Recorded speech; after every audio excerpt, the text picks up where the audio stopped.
Oke, sip. Kita mulai. Bismillah. Oke, ini materinya tentang, ya udah kelihatan kalimatnya ya, pertidaksamaan ya, pertidaksamaan. Eh, Pertidaksamaan. Oke, pertidaksamaan. Kalau ada pertidaksamaan, biasanya kita ngapain? Apa yang kita lakukan?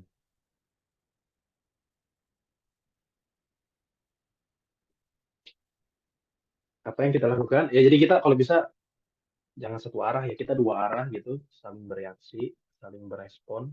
Kalau nggak tahu, bilang nggak tahu. Kalau tahu, jawab. Kalau masih mikir, bilang gitu ya. Apa yang kita lakukan kalau kita ketemu pertidaksamaan? Buat garis bilangan Kak. Buat garis bilangan. Oke, itu salah satunya. Tapi nanti itu ya. Tapi itu nanti. Apa dulu yang pertama dilakuin? Atau gini deh, saya tanya. Saya tanya pertanyaan ini aja ya, pertanyaan sederhana. Ini kan pertidaksamanya kayak gini. X plus 1/2X. Boleh nggak saya kalikan pertidaksamaan ini dengan 2X? Jadi kayak ini jadinya X plus 1. Ya kalau dikali 2X kan 2X-nya dicoret. Lebih besar sama dengan 2X. Kira-kira boleh nggak kayak gini? Boleh nggak? Harusnya di ini aja nggak sih Kak, dipindahin jadinya satunya pindah ruas, iya dikali gitu. Jadi ini boleh apa enggak? Ini kalau saya kalikan Enggak, seolah-olah kan kayak kali silang ya. Boleh nggak? menurut aku sih enggak ya, karena biasanya kan si satunya dipindahin gitu. Oke, good. Benar ya. Yang benar itu satunya dipindah. Maksudnya kenapa ini nggak boleh?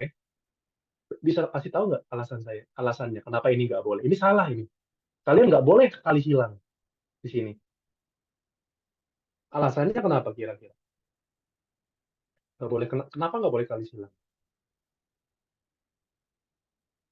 Kenapa nggak boleh dikalikan dengan 2X? Oh, tidak sama nih. Oke, saya kasih coba contoh. Misalkan kita punya A lebih besar sama dengan B, ya kan? Kita punya pertidaksamaan A besar sama dengan B. Kalau tahu kan, kalau kita kalikan dengan bilangan positif, ya misalkan kita punya bilangan positif.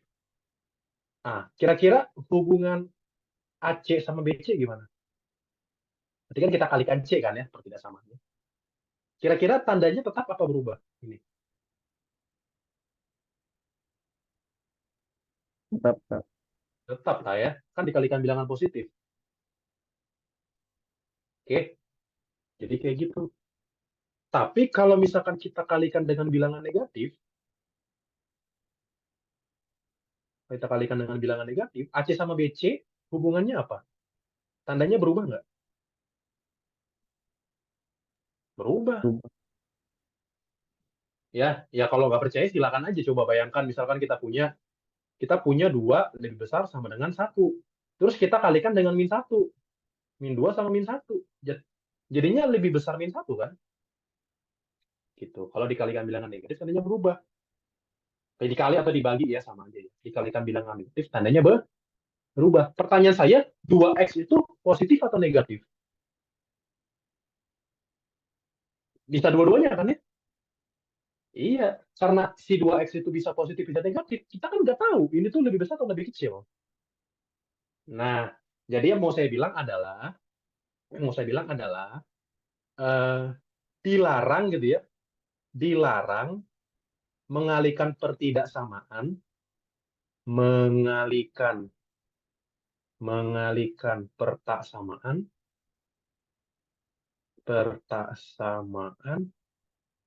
dengan sesuatu, gitu ya, dengan sesuatu yang tidak diketahui tandanya. Nah, jadi kalau kamu nggak tahu tandanya, jangan sekali-kali mengalihkan dengan itu.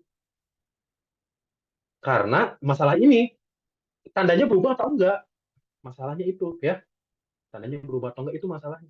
Ya, jadi nggak boleh kayak gitu ya. Itu kesalahan pemula tuh sering kayak gitu tuh ya. Dilarang mengalihkan pertaksamaan dengan sesuatu yang tak diketahui tandanya. Ya, tak diketahui tandanya. Ketahui tandanya. Tanda itu maksudnya positif negatifnya ya. Jadi kalau misalkan, kalau soalnya kayak gini, X plus 1 per X plus 1 per X kuadrat tambah 1 besar sama dengan 1. Besar sama dengan 1. Nah, ini baru boleh dikali silang. Maksudnya dikalikan dengan X kuadrat plus 1. Kenapa? Karena X kuadrat plus 1 pasti positif. Nah, ini baru boleh. Ini baru boleh X plus 1 lebih besar sama dengan X kuadrat plus 1. Nah, ini baru boleh gitu ya. Gitu. Maksudnya kan ini biar lebih mudah kan ngitungnya kan ya. Biar lebih mudah ngitungnya. Oke? Tapi cara yang paling aman itu benar yang kata Nai gitu ya. Yaitu kita kurangi 1 atau jadikan sisi kanannya 0 gitu ya. Kenapa sisi kanannya 0? Ya. Jadi kita bisa jawab soal ini, kita jawab ya. Kita jawab. Jadi kita kurangi dengan 1 kedua persamaan, kedua persamaan, kedua sisi persamaan. Biar sisi kanannya 0. Kenapa sisi kanannya harus 0? Supaya masalah kita tuh menjadi menentukan tanda di sisi kiri. Oke? Menentukan tanda di sisi kiri. Nah, tanda positif negatif itu dipisahkan oleh apa? Bilangan positif dan bilangan negatif dipisahkan oleh, atau batasnya apa? Batas antara bilangan positif dan negatif. Bilangan bilangan apa? Bilangan Bilangan 0 nol. ya. Bilangan 0. Karena 0 itu nggak positif dan negatif kan. Kita harus cari kapan sisi kirinya 0 gitu ya. Kenapa 0? Biar kita bisa nentuin tandanya. Kan 0 itu batasnya kan ya. Nanti kita tentuin tandanya. Ya, dan sebisa mungkin kalau pengen cari pembuat nolnya, kita harus memfaktorkan gitu ya. Faktor kali faktor atau faktor lagi faktor gitu kan ya. Nah, ya udah supaya ini lebih sederhana, kita samakan penyebut gitu ya. Kita samakan penyebutnya per 2x. Nah, jadi ini x plus 1. Nah, 1 itu kan 2x per 2x kan ya. Jadi kurang 2x. Besar sama dengan 0. Jadi kita dapatkan min x plus 1 per 2x. Lebih besar sama dengan 0. Oke, seperti itu. Dan benar tadi yang dibilang Mas Lingga, bahwa kita harus bikin garis bilangan. Habis ini. Kita bikin garis bilangan. Garis bilangan ini buat apa gunanya? Gunanya buat menentukan tanda. Tanda di sisi kiri. Nah, terus kita harus fokus ya. Pembuat nol itu maksudnya pembuat nol di penyebut sama pembilang ya. Dan ingat, penyebut gak boleh nol ya. Penyebut gak boleh nol. Tapi pembilang boleh nol. Pembilang itu yang di atas. Yang di atas boleh nol. Tapi yang di bawah gak boleh nol. Nah, dalam kasus ini berarti kan kita punya, ya mungkin saya ini dulu, ada dua pembuat nol kan ya, ada 0 sama 1, ya kan, ada 0 sama 1, ya. Boleh nggak X sama dengan 0? X sama dengan 0 nggak boleh ya, nggak boleh X sama dengan 0, berarti dibolongin. Tapi boleh nggak X sama dengan 1? Boleh, difullin ya. Jadi kalau misalkan dia boleh atau bisa menjadi solusi, kita tebelin ya, titik penuh. Tapi kalau nggak boleh dibolongin, itu pertanda dia nggak boleh jadi solusi. Oke, sekarang kita tentuin tandanya. Tanda untuk tiap selang. Ada 3 selang ya ini. Kurang dari 0, 0 sampai 1, lebih dari 1. Kita tentuin tandanya. Misalkan kita masukin, selang pertama kita masukin yang lebih dari 1. Contohnya apa? 1 miliar misalnya. Nah, 1 miliar lebih dari 1 kan. Negatif bagi positif, ya kan ya? Negatif bagi positif, negatif. Terus kita masukin setengah, ya. Masukin setengah. Min setengah tambah 1, positif. Positif bagi positif, positif. Terus kita masukin minus, ya minus 1 gak apa-apa ya, masukin minus 1, 1 tambah 1, 2. Positif bagi negatif, negatif. Soalnya pengen apa? Lebih besar sama dengan 0. Artinya harus positif atau 0 ya. Positif atau 0. Berarti ini jawabannya. Nah, gitu. Sehingga himpunan penyelesaiannya itu sama dengan himpunan penyelesaian ya. Harus dalam himpunan. Himpunan semua bilangan X di mana X-nya di antara 0 sampai 1. Tapi 0-nya nggak boleh masuk ya. 0 lebih kecil dari X. Lebih kecil atau sama dengan, ya boleh sama dengan ya, 1. Seperti itu. Ada pertanyaan? Kalau ada bingung ada pertanyaan langsung potong aja ya. Gitu. Jadi jawabannya yang A ya. Gitu. Oke, good, bagus.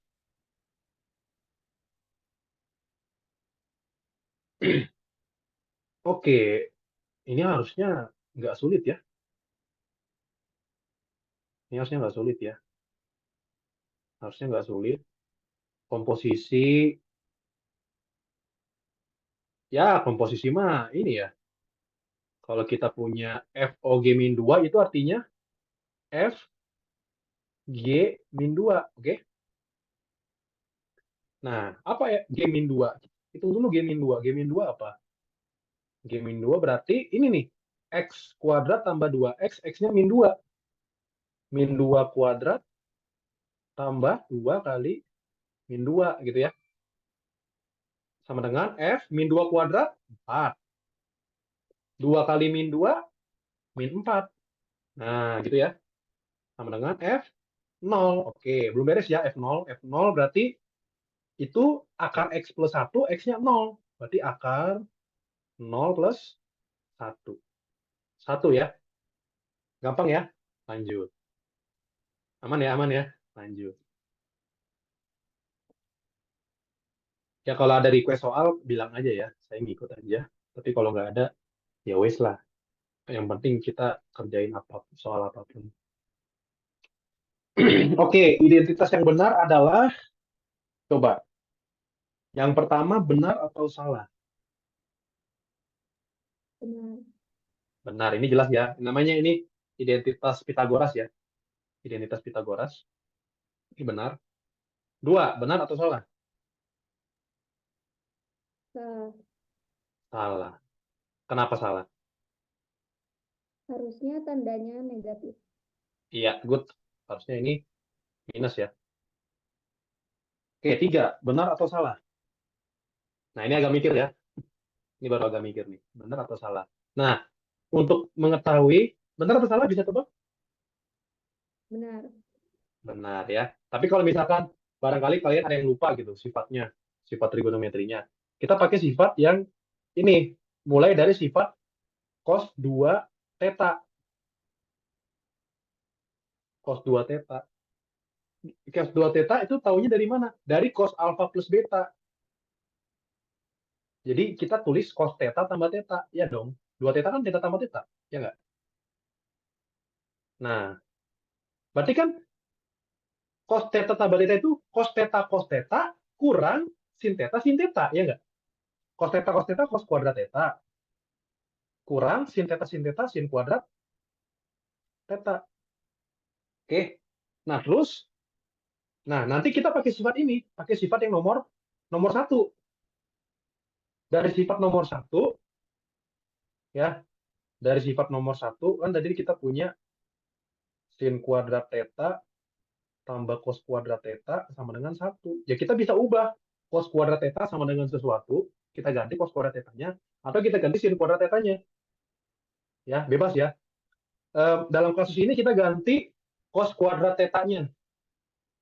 Kita ganti cos kuadrat theta, jadinya cos 2 theta sama dengan cos kuadrat theta berarti apa? Cos kuadrat theta sama dengan 1 min sin kuadrat, ya nggak? 1 min sin kuadrat theta min sin kuadrat theta. Jadi jawabannya 1 min sin kuadrat min 2 sin kuadrat theta. Nah, nanti kalau kita misalkan kita ambil, oh ya kita beresin dulu. Berarti kesimpulannya 2 sin kuadrat theta sama dengan 1 min cos 2 theta. Nah, nanti kalau kita atau kita pilih theta-nya sama dengan alfa per 2. Nah, kalau kita pilih theta-nya sama dengan alfa per 2, berarti kan 2 theta sama dengan alfa kan ya? Nah, jadi kesimpulannya 2 sin kuadrat alfa per 2 sama dengan 1 min cos 2 theta itu alfa. Nah, gitu. Jadi jawabannya benar ya. Oke. Jadi kalian nggak usah khawatir lupa sih. Nggak usah khawatir lupa rumus. Jadi menurut saya sifat nomor 1 sama 2 ini sifat yang penting ya. Karena yang lainnya diturunin. Sama sifat ini, sin A plus B. Sin alfa plus beta itu penting juga. Karena dia nanti banyak sifat yang bisa kita turunin. Gitu. Oke, jadi jawabannya benar. Kalau yang keempat, benar atau salah?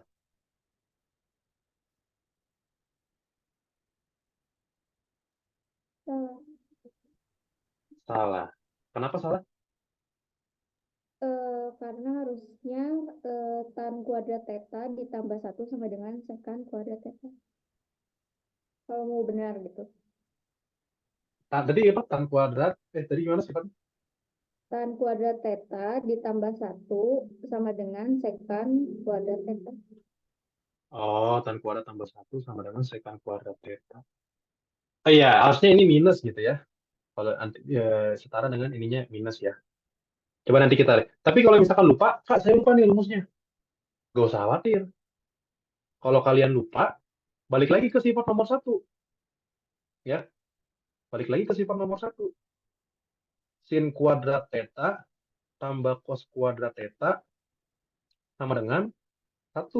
Nah, kita bagi persamaan ini dengan apa? Kita bagi dengan cos kuadrat. Kita bagi dengan cos kuadrat theta ya. Dan nggak usah peduli sama tanda ya. Tandanya udah pasti sama dengan ya. Kalau pertidaksamaan baru masalah tanda harus hati-hati. Tapi ini nggak usah ya. Karena tandanya cuma sama dengan ya. Jadi kalau kali silang di persamaan tuh boleh ya. Tapi kalau persamaan nggak boleh. Kita bagi dengan cos kuadrat. Sin kuadrat bagi cos kuadrat. Tan kuadrat. Cos kuadrat bagi cos kuadrat 1. 1 bagi cos kuadrat sekan kuadrat. Gitu. Jadi harusnya 1 itu sama dengan sekan kuadrat theta min tan kuadrat theta. Ya. Jadi salahnya di tandanya juga ya. Kayak soal nomor 2. Oke. Yang benar adalah 1 dan 3. Oke, good ya. Kalau ada pertanyaan, potong aja. Nggak usah ragu-ragu.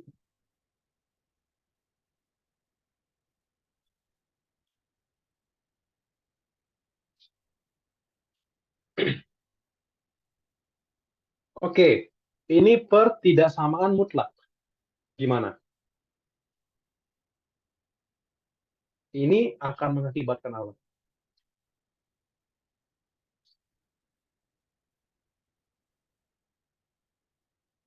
Akan mengakibatkan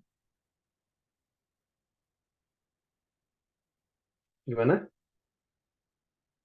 On mic aja. Min 1 lebih kecil dari mutlak X min 4 X lebih min kecil 4 lebih kecil 1. Good. Ngerti? Ini kenapa gini semuanya? Kalau nggak ngerti, tanya aja ya. Barangkali ada yang, kok bisa begini, Kak? Ya, tanya aja ya. Nggak usah malu-malu. Jadi kesimpulannya di sini, tambah 4 ya. Kita tambah 4, berarti 3 kurang dari X, kurang dari 5. Terus, PG-nya gimana PG-nya? Di antara pertanyaan itu yang pasti benar. Oh, ternyata PG-nya beda bentuk ya. Ya wes lah. Kalau beda bentuk berarti kita tinggal cocokin aja sih. Kita cocokin aja. Eh, yang pasti benar ya.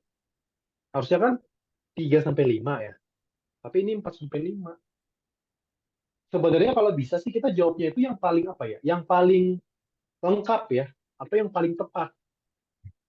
Jadi dalam case ini, sementara kita, ini kan ada, ya sebenarnya kan semua bilangan yang di antara 4/5 ada di sini kan ya. Nah, kemungkinan benar ya, kemungkinan benar. Tapi kita cek dulu di opsi lainnya. Barangkali ada yang lebih tepat gitu ya. Barangkali ada yang lebih tepat ya, yang mencakup semuanya gitu ya. Sementara ini kita, oke, kamu ada di dalam ini gitu ya, 3/5. Jadi kita simpan dulu. Terus kita ke bentuk yang kedua, bentuk yang x kuadrat min 16. Berarti kita kuadratin 9 kurang dari x kuadrat kurang dari 25. Lalu kita kurangi 16. Berarti minus 7, ya kurangi 16 ya. Kurang dari x kuadrat kurang 16. Sorry, lebih kecil dari x kuadrat min 16. Lebih kecil dari 9. Coba. Nah, ini tidak semuanya benar kan ya? Iya kan? Tidak semua benar. Ya, contohnya x kuadrat min 16 sama dengan min 8, ya kan ya? Nah, min 8 kan di luar ini. Ya, jadi ini apa ya? Tidak pasti benar ya. Tidak pasti benar ya. Gitu ya. Jadi ini salah gitu ya. Karena kita bisa cari contohnya gitu ya. Kalau ada satu yang salah, berarti salah ya. Atau tidak pasti benar ya. Tidak pasti benar. Terus lanjut, kalau ke bentuk akar, berarti akar 3 kurang dari akar X kurang dari akar 5. Lalu kita kurangi dengan 2 ya. Kita kurangi dengan 2. Akar 3 kurang 2 lebih kecil dari akar X kurang 2 lebih kecil dari akar 5 kurang 2. Eh, Kira-kira ada yang salah nggak dari ini? Ada yang salah sebenarnya ya. Salahnya kalau ini kan, kalau kita menghitung akar 5 kurang 2 itu kan kurang dari akar 5 kurang 2 ya. Akar 5 kurang 2 itu kan lebih kecil dari akar 9 kurang 2, ya kan ya? Ya kan? Akar 5 lebih kecil dari akar 9 ya. Oke, dan ini sama dengan 1. Ya, harusnya kalau 1 sampai 0 benar ya. Kalau sampai 0 benar kan ya? Benar. Maksudnya ada di apa ya? Ada di sini. Bentar. Oh iya, iya. Harusnya ini ya. Oh, enggak. Saya bercanda. Ternyata ada yang salah. Karena ini sampai 3. Karena sampai 3, kita bisa pilih contoh yang salah. Misalkan akar X min 2 sama dengan 2. Nah, akar X min 2 sama dengan 2 kan di luar ini. Ya kan? Di luar pernyataan kita. Pernyataan yang ini. Karena di luar, atau ini melanggar ini, jadi salah ya. Jadi salah. Gitu. Harusnya kita fokus ke sini, bandingkan dengan ini gitu ya. Bandingkan dengan ini. Sama kayak tadi ya. Sama kayak tadi. Ya udah, jadi jawabannya adalah nah, jadi emang ini yang pasti benar, maksudnya semua yang ada di sini benar gitu ya. Itu cuman yang opsi A gitu. Oke, aman ya. Kalau bingung tanya aja, nggak apa-apa. Kalau bingung tanya aja, nggak apa-apa.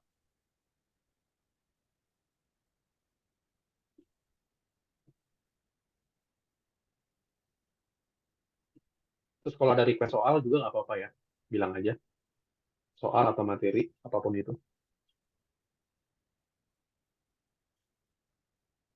Oke, ini geometri ya. Geometri, coba. Coba, kita harus apa? Sini. Sini aja deh. Nah, kita harus apa di sini? AOB theta. Oke, AOB theta. Perbandingan luas segitiga OAB, luas segitiga OAB dengan luas juring OAB. Oh, beda ya segitiga sama juring. Ini juring. Juring itu yang lengkungnya ya. Juring itu yang lengkungnya. Oke, pertama mungkin cari bebas sih mau luas juring dulu atau luas segitiga sama aja. Mungkin kita cari luas juring, luas juring. Juring itu apa? Juring itu bagian dari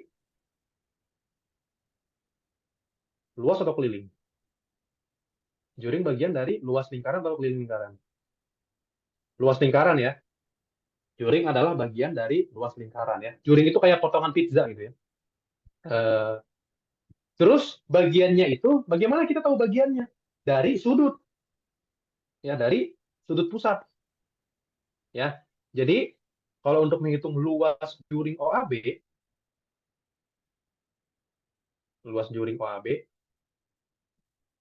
itu sama dengan bagiannya berapa? Theta kan ya? Theta per, ingat, satu putaran. Theta per satu putaran full, yaitu pakai radian ya. Pakai radian, berarti 2pi ya. Dikali, nah sebutlah jari-jarinya R ya. Jadi ini R ya, jari-jarinya R. Oke, sebutlah jari-jarinya R, berarti dikali luas lingkaran. Luas lingkaran apa? Di R kuadrat. Nah, oke, kayak gitu kan ya. Soalnya kan kalau tetanya 2pi, 2pi per 2pi jadi satu ya. Satu putaran full kan ya. Jadi luas lingkaran kan ya. Kalau misalkan sudutnya theta, ya theta per 2pi. Jadi kita, nah ini bisa dicoret nih. Coret. Jadi jawabannya theta per 2 kali R kuadrat. Itu juring. Sekarang segitiga. Menghitung luas segitiga OAB gimana? Menghitung luas segitiga OAB.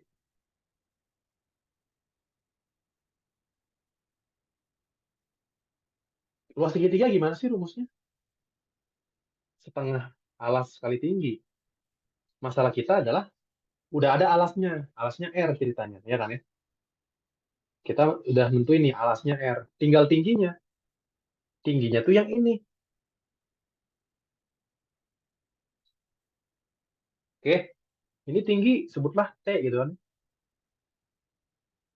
Nah, untuk mencari tingginya, gunakan gunakan trigonometri.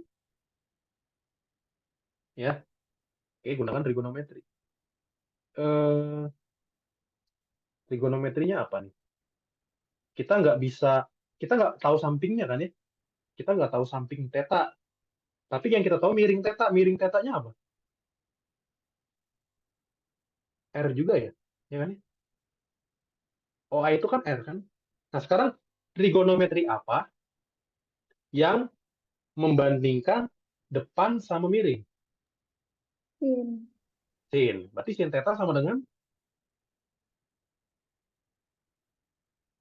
T per R. Dapat dong T-nya. T sama dengan R sin theta.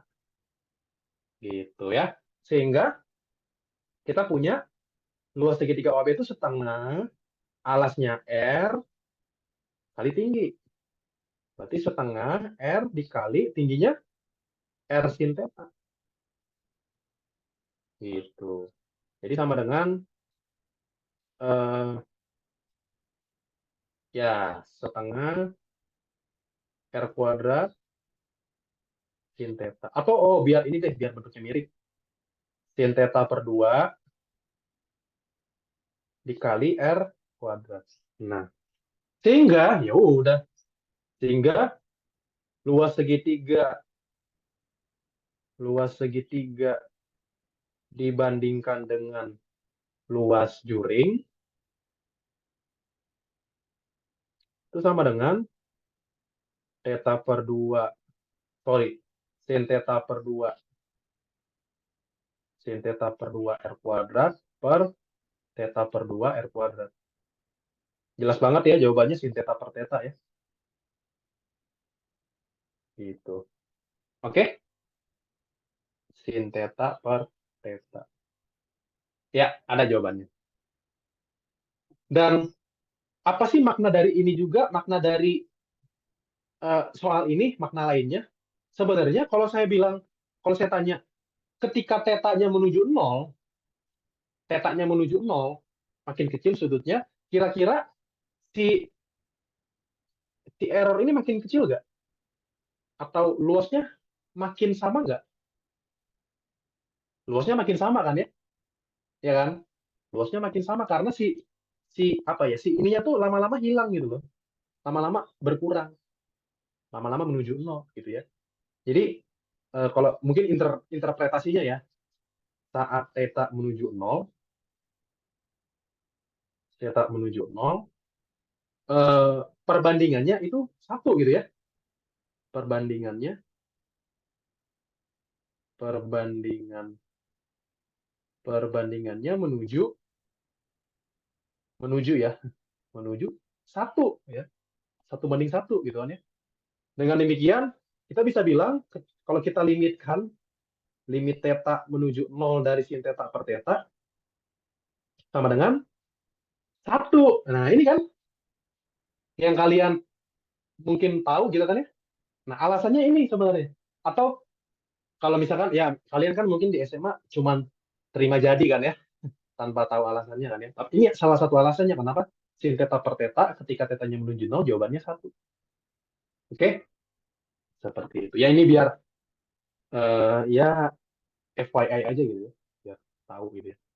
Oke. Kenapa limit sin theta per theta sama dengan satu? Good. Lanjut. Wah, ini mah aljabar biasa ya. Aljabar biasa. Hmm,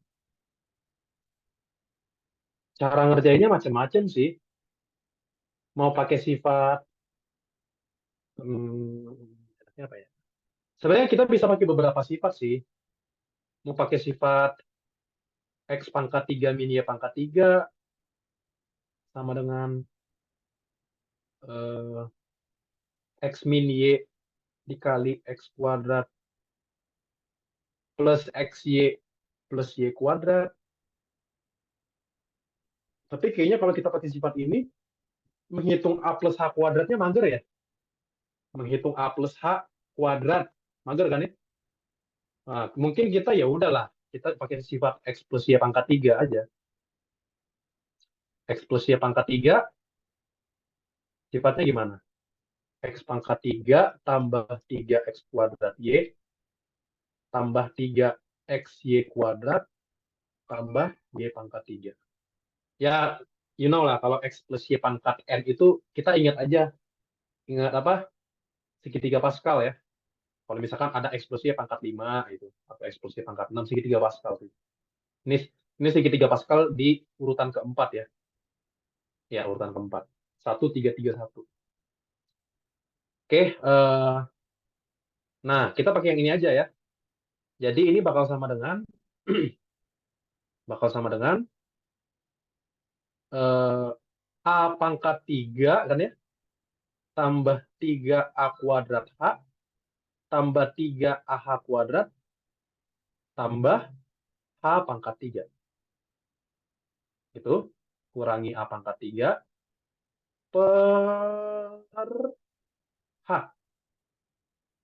Dicoret A-nya, A pangkat 3, berat, berat. Nah, lihat yang di atas. Yang di atas bisa difaktorin. H kali 3A kuadrat tambah 3AH, oke, tambah H kuadrat. Nah, dibagi sama H. Karena H-nya nggak 0, bisa dicoret ya. Bisa dicoret. Jadi ini bakal sama dengan 3A kuadrat tambah 3AH tambah H kuadrat. Oke, seperti itu. Dan, nah saya kamu harus tahu nih, makna dari ini tuh apa sih? Kayak FYI aja ya. FYI aja. Ini tuh sebenarnya Kalau kita cari limit H menuju 0-nya, kita cari limit H menuju 0 dari A plus H pangkat 3 kurang A pangkat 3 per H sama dengan apa? Nah, yang ada H-nya jadi 0 kan ya? Berarti 3A kuadrat jawabannya. Gitu. Atau saya tulis deh, 3A kuadrat tambah 3A kali 0 tambah 0 kuadrat. Sama dengan 3A kuadrat. Tahu nggak 3A kuadrat ini apa? Ini tuh sebenarnya turunan dari, ini tuh sebenarnya sama dengan F aksen A, di mana dengan Fx-nya sama dengan X pangkat 3. Coba hitung F aksen X-nya. 3X kuadrat. Terus X-nya A, 3A kuadrat. Jadi sebenarnya itu apa ya, akan mengarahkan kita ke apa ya, turunan. Sebenarnya itu ini tuh sebenarnya turunan, definisi turunan ini sebenarnya. Ini sebenarnya definisi turunan. Nantilah lebih lanjut aja ya. Tapi ini biar enggaknya tahu turunan itu apa ya. Kalian kan mungkin cuma dikasih tahu turunan X kuadrat adalah 2X. Kenapa turunan X kuadrat 2X? Apa makna turunan? Nanti gitu ya, lebih lanjut ya. Gitu. Sementara terima aja gitu ya. Ya, maksudnya kan turunan, turunan buat apa sih? Turunan apa sih maknanya? Jadi kalau di SMA mungkin kalian cuma terima jadi karena emang keperluannya seperti itu ya. Kayak keperluannya soal PG, UTBK, soalnya 100 soal PG, tapi waktunya, pokoknya soalnya banyak tapi waktunya singkat gitu kan ya. Sehingga mau gak mau ngapalin kan ya. Gitu.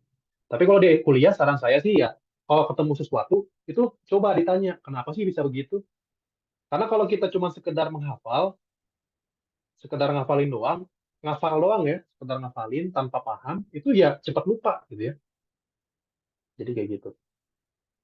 Jadi kalau udah hafal terus paham, itu makin makin bagus ya, seperti itu. Lanjut, limit.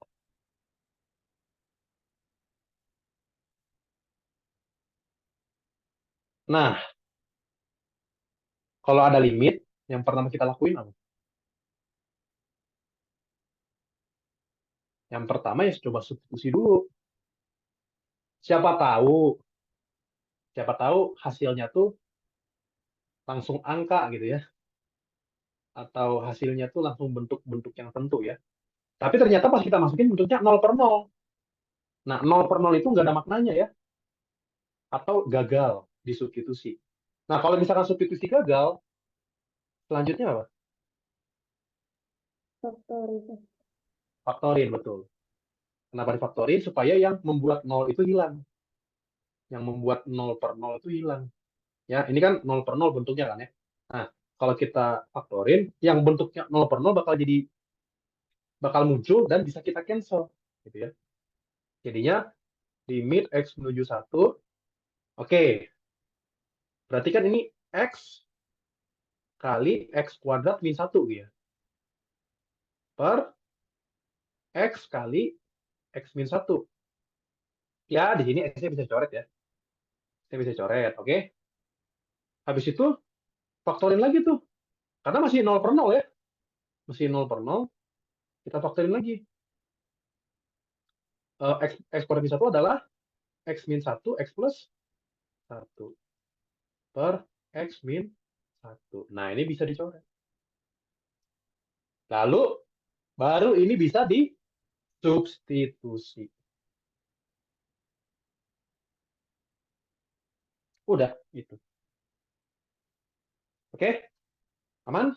Aman ya. Kalau ada pertanyaan, potong aja. Lanjut.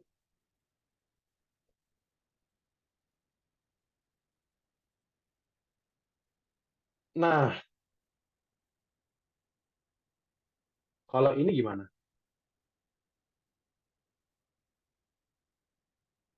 Kalau ini gimana?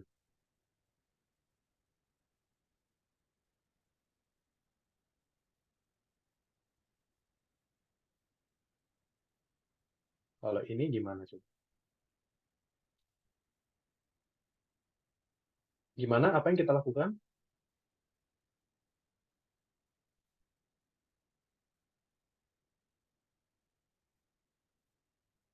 Ya, ini kemiringan atau gradien garis singgung. Sebenarnya turunan, ya. Sebenarnya ini turunan, oke? Turunan. Jadi sebenarnya turunan itu, oke, kalau saya jelasin, turunan itu sebenarnya, oke, turunan itu sebenarnya menyatakan, turunan itu menyatakan gradien garis singgung. Fakta ya. Gradien garis singgung. Gitu ya. Turunan itu menyatakan gradien garis singgung. Dan rumus-rumus turunan yang ada, itu datangnya dari pencarian ini. Gradien garis singgung. Yang tadi yang udah saya singgung dikit ya. Jadi mungkin kalau saya jelasin mungkin biar seenggaknya tahu gitu ya bahwa eh, maksudnya biar kalian kenapa sih turunan sin itu cos? Kenapa sih turunan x pangkat 3 itu 3x kuadrat gitu kan? Itu datangnya dari gradien garis singgung ya. Jadi misalkan kita punya garis kita punya garisnya kayak gini. Oke, gitu.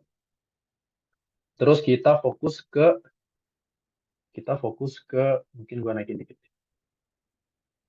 Nah, kita fokus ke suatu titik. Titiknya di sini misalkan. Oke, titiknya di sini. Kita ambil sembarang satu titik di A gitu ya. Oke, di A ya. Oke, di A atau X aja deh, X aja X. Oke, X. Terus kita nanti cari sembarang titik, dua titik, satu titik lagi. Misalkan di sini ya. Jaraknya itu H ya. Jaraknya H. Jaraknya H. Kalau jaraknya H ditambah H ke kanan berarti ya. Kalau H ke kanan berarti kan ditambahin H. X tambah H gitu kan. Oke, cari dua titik. Misalkan ini fungsi kita Y sama dengan fx ya. Kita punya fungsi Y sama dengan fx. Oke. Nah, gimana cara mencari gradien dua titik ini? Gimana cara mencari gradien dua titik ini? Mencari gradiennya gimana? Mencari gradiennya gimana? Mencari gradiennya gimana? M sama dengan gradien gimana? Ya delta Y per delta X kan, ya nggak? Delta Y per delta X ya nggak? Sepakat nggak? Atau mungkin saya ambilnya ini, saya lebih enak ini delta X ya. Delta X aja ini ya, biar jelas gitu ya. Gimana ngitung delta Y? Kan kita perlu ini ya, kita perlu apa? Ya kayak Y1 kurang Y0 gitu kan ya, per X1 kurang X0, ya nggak? Oke, nah anggap aja ini X1, ini X0. Ya, sorry, ini X1, ini X0 gitu ya. Oke, seperti itu. Atau pokoknya gini, ini delta X-nya, ini delta X-nya, ini delta Y-nya ya. Kan jadi garis kan dia? Jadi garis nih, garis. Oke, jadi garis. Jadi garis. Oke, gitu kan ya? Jadi M-nya itu ini. M-nya ini gitu ya. Nah, kita butuh Y1 sama Y0. Coba, kalau misalkan ini X, Y-nya berapa? Kalau X, ini Y-nya berapa? Kan Y sama dengan Fx. Berarti ini, ya Fx kan ya? Ini Fx, ini Fx tambah delta X. Ya dong. Berarti delta Y-nya apa? Ya delta Y-nya berarti itu. Fx tambah delta X fx tambah delta x dikurangi kurangi fx gitu ya. Oke. Itu delta y-nya. Terus ini delta x-nya ya ini kurang ini. Ya delta x. Ya delta x. Gitu. Ya. Jadi sehingga ini jawabannya adalah eh, fx plus delta x dikurangi fx. Jadi perubahan nilai fungsi delta y itu. Perubahan nilai fungsi per delta x. Nah, kalau delta x-nya menuju 0, kalau delta x-nya menuju 0, berarti kan lama-lama dia, lama-lama ya, kayak lama-lama kan jadi singgung kan, ketika delta x-nya menuju 0, ya kan? Ya nggak? Oke. Ketika delta x menuju 0, berarti kan lama-lama titiknya apa ya, bertemu di satu titik kan? Set, ya kan? Bertemu di satu titik, ya jadi garis singgung. Gitu ya. Jadi gradien garis singgung itu,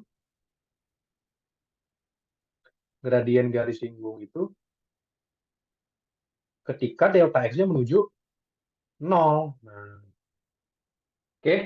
Ketika delta x-nya menuju 0. Jadinya kita sebut aja M tan ya. Berarti limit delta x menuju 0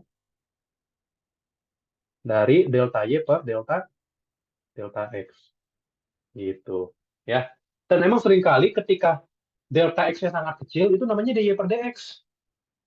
Nah, jadi dy dx itu sebenarnya delta y per delta x ketika delta x-nya menuju 0. Sangat-sangat kecil gitu. Oke? Jadi begitu. Atau ya itu limit limit x menuju 0 dari fx tambah delta x min fx gitu ya per delta x gitu. Nah, ini kita sebut sebagai efacen x sebenarnya. Yaitu efacen x. Jadi sebenarnya rumus-rumus turunan itu datangnya dari sini. Ya, makanya sebelum bisa turunan harus bisa limit. Sebelum bisa turunan harus bisa, ini kenapa dah? Sebelum bisa turunan harus bisa limit gitu. Kan menghitung limit bisa dong. Yang ngitung limit bisa lah gitu kan ya. Gitu. Jadi rumus-rumus turunan itu datangnya dari ini. Seringkali kita gantiin delta x-nya jadi h ya. Nggak masalah ya, delta x-nya jadi h. Jadi kayak gitu. Sorry, ini h ya. Ini h. H. Ini delta x. Nah, gitu. Oke. Ya, jadi kesimpulannya turunan itu kayak gini. Sekali lagi, efacen x sama dengan limit delta x ganti h aja ya. H menuju 0 dari fx tambah h dikurangi fx per h gitu ya. Soalnya delta x jadi h. Itu turunan. Oke. Jadi kalau misalkan nanya nih, kalian nanya, kenapa sih rumus turunan itu kayak gitu? Turunan sin adalah cos, turunan x pangkat 3 adalah 3x kuadrat. Itu dari ini definisi. Oke, dari definisi. Seperti itu ya. Sehingga kalau untuk kemiringan garis singgung kita jawabannya ya langsung aja lah ya, udah tahu rules-nya kan ya. Udah tahu rules-nya. Berarti kita harus cari ya anggap aja ini f-aksen ya. Ini fx ya. Anggap aja ini fx gitu kan.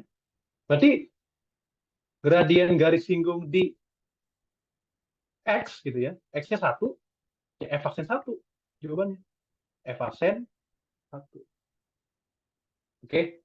Atau kadang-kadang dy per dx ya. Kan kalau dalam sama dengan dy per dx di mana x sama dengan 1 ya. Ini notasinya bebas ya. Ya udah hitung dy per dx-nya anggap aja kita udah terima rumusnya ya. Berarti 2x tambah 1 di x sama dengan 1. Sama dengan 2 kali 1 tambah 1 sama dengan 3. Coba bandingkan dengan, coba kalian nanti hitung dengan ini ya. Coba kalian hitung dengan ini. Pasti jawabannya bakal sama. Coba hitung nanti, coba kalian hitung, ini tuh sama dengan, kalian hitung limit h menuju 0 dari fx tambah h-nya berarti kan Ya, berarti kan X tambah H kuadrat tambah X tambah H gitu kan ya. Itu fx tambah H-nya ya kan. Fx tambah H kurangi Fx per H. Coba kalian hitung. Hasilnya pasti 3. Oh ini Fxn X ya, sorry. Ini Fxn X. Berarti X-nya diganti sama sama 1. Iya kan ya? Kan X-nya 1 ya. Oke. X-nya 1. Gitu ya. Coba kalian hitung. Pasti hasilnya bakal sama. Atau kita hitung aja nih. Limit H menuju 0. 1 tambah H kuadrat berapa? 1 tambah 2H tambah H kuadrat tambah 1 tambah H kurang 1 tambah 1 per H. Dicoret, coret, gitu kan. Terus kita bagi H kan ya. Dibagi H. Berarti limit H menuju 0 dari 2H bagi H 2. Tambah H kuadrat bagi H, H. H bagi H 1. H-nya kan 0. 2 tambah 1, 3. Nah, bener kan? Iya. Tapi karena ngitung limit itu lama, ya. Karena ngitung limit itu lama, kita pakai aturan. Terus. Gitu ya. Jadi, sekali lagi, turunan X pangkat N, sin X, cos X, tan X, apapun itu, datangnya dari definisi. Ya, jadi itu. Dan udah dihitung nih sama seseorang, dapatlah aturan yang udah kita punya gitu. Oke, itu ya. Nah, pas nih terkait juga sama ini. Ya, aturan ini pakai aturan pembagian. Dan kalau kalian tanya kenapa rumusnya kayak gitu, aturan pembagian ya dari definisi ya. Jadi semuanya itu berasal dari definisi. Ingat kalau kita punya turunan U per V, gimana? Kalau kita punya turunan dari U per V, ngitungnya gimana? U aksen P min apa? Min, ya saya nggak tahu ya, kadang-kadang V aksen U atau UV aksen sama aja ya, per V kuadrat. Kalau misalkan turunan UV apa? Turunan UV, U aksen V tambah UV aksen. Oke, jangan jangan ketuker ya tandanya ya. Jangan ketuker tandanya. Terus kalau pembagian jangan lupa bagi V kuadrat. Oke, langsung aja jawab. Ini U-nya, ini V-nya. U aksen V, turunan X kuadrat, 2X. Kan? U aksen V min U punya X kuadrat. V aksennya apa? Turunan 3X min 1 berapa? 3. Gitu. Per 3X min 1 kuadrat. Ya udah tinggal dihitung. 2X kali 3X, 6X kuadrat. 2X min kali min 1, min 2X, min 3X kuadrat. Per 3X min 1 kuadrat. Coba, di-expand nggak bawahnya? Bentar. Bawahnya di-expand nggak? Oh, nggak ya. Bawahnya nggak di-expand, jadi ya udah aman. Berarti sama dengan 3X kuadrat minus 2X per 3X min 1 kuadrat. PG-nya coba, kita bikin PG dulu ya. Oh, di atasnya difaktorin ya. Atasnya difaktorin. Oke, yang atasnya difaktorin. Karena atasnya difaktorin berarti jadinya X-nya aja keluarin ya. X dikali 3X min 2 per 3X min 1 kuadrat. Oke, ada jawabannya ya. Oke, kalau kalian tanya kenapa kayak gini rumusnya, Dari definisi ya. Gitu.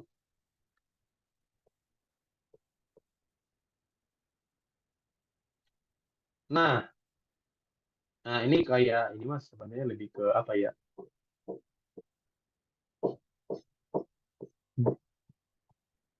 Aproksimasi kali ya, kira-kira.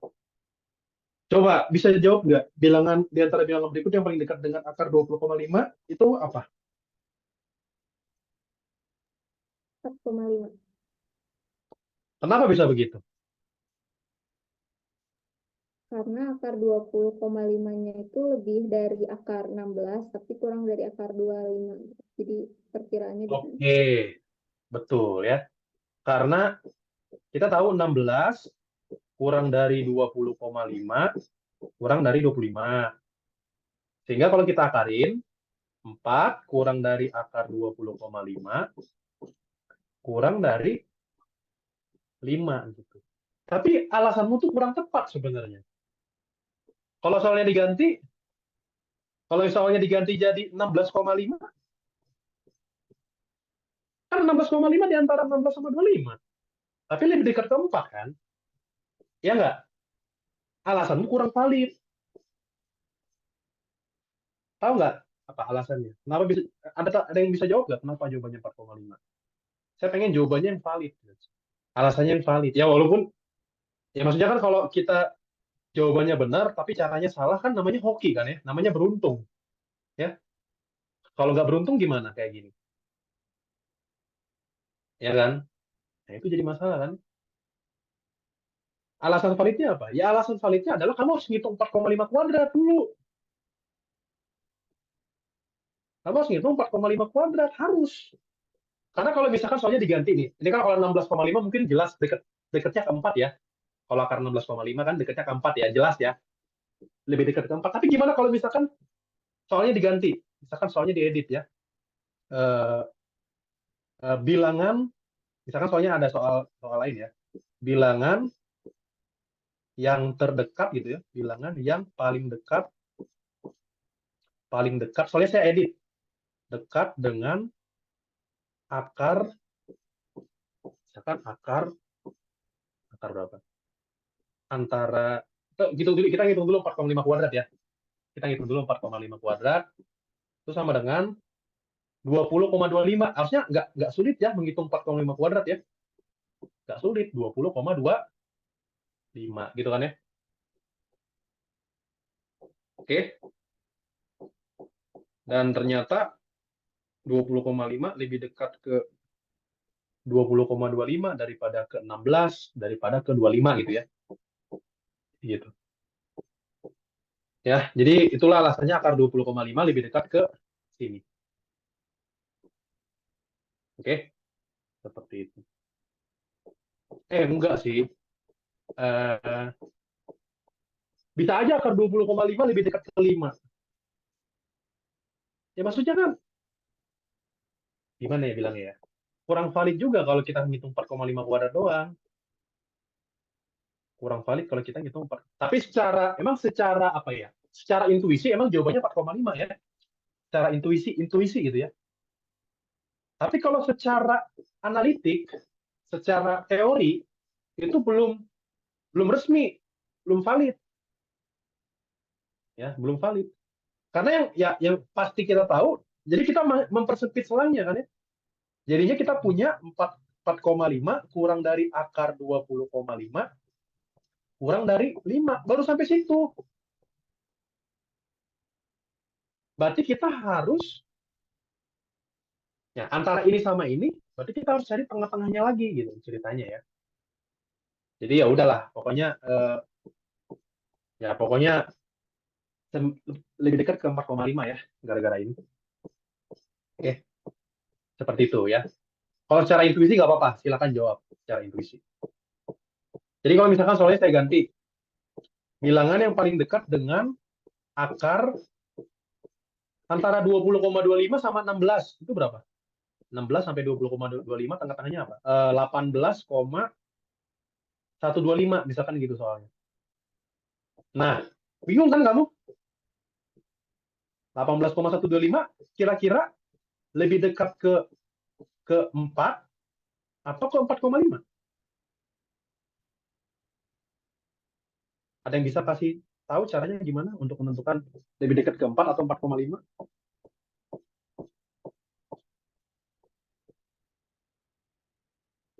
Ada yang tahu gimana caranya?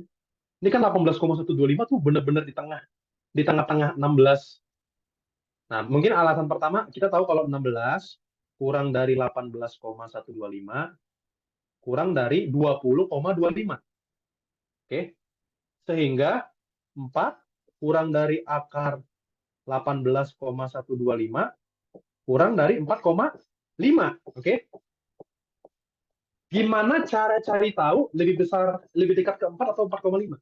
Cari tahunya gimana? Cara cari tahunya gimana?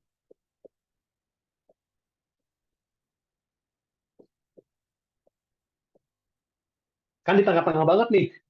Di tengah-tengah banget nih. Gimana cara cari tahunya?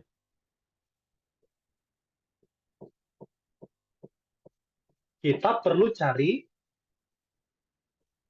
4,25 kuadrat. Nah, kita perlu cari itu. Oke? Jadi itu validnya, cara validnya. Kita emang harusnya kamu cari 4,75 di sini. Nah, dan ternyata kita pas hitung 4,5 kurang dari akar 20,5 kurang dari 4,75. Itulah alasannya lebih dekat ke 4,5 daripada ke 5. Nah, jadi kayak gitu. Oke? Jadi pas kita hitung 4,25 kuadrat, hitung deh 4,25 kuadrat. Anggap aja ya udahlah pakai kalkulator ya. Tapi kalau di PG itu baik sih soalnya. Pasti pakai intuisi ya. 4,25 kuadrat. Tuh, sih. Lihat.